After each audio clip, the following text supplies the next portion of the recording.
Hello there everyone, this is Robert. I want to walk you through the arrows preset.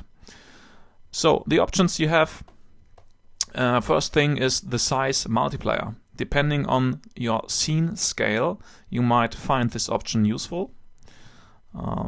Then you have an option for to flip the arrow in the opposite direction. I will show you in a second for what this is very useful. Then we've got the arrow thickness and the cap size. Then we've got some sliders to control the points of the arrow. So this is where you create the different shapes of your arrow. So you can control the head points, the tip, the head points, the tail points. This is the inner point. The tail length can be adjusted as well, like so.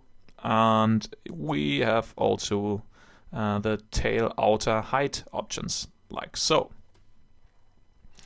Let me quickly reset these values to default. There we go. Then we've got an option to taper the arrow.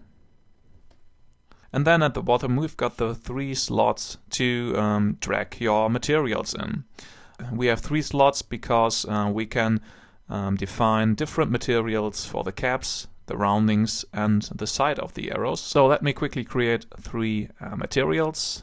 We will make the first one red and the second one orange and the third one yellow.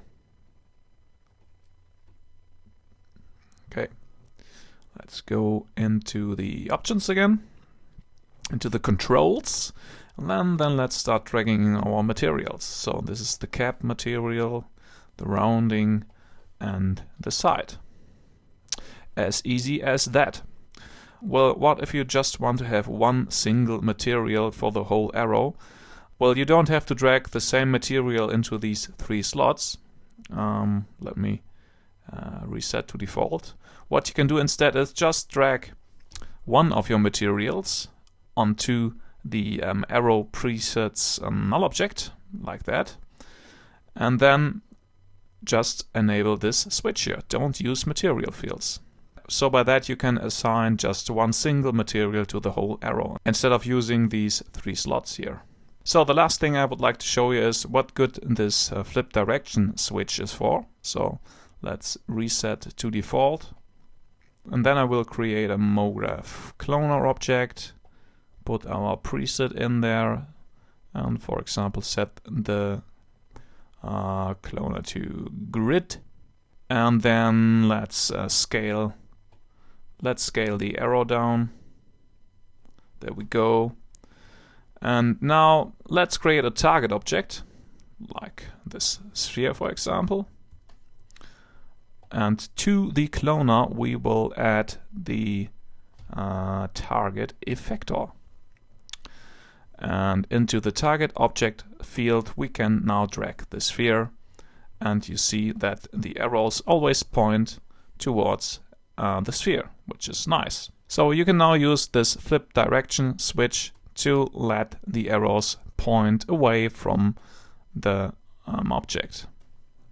Like in an infographic, for example. Alright, that's the arrows preset.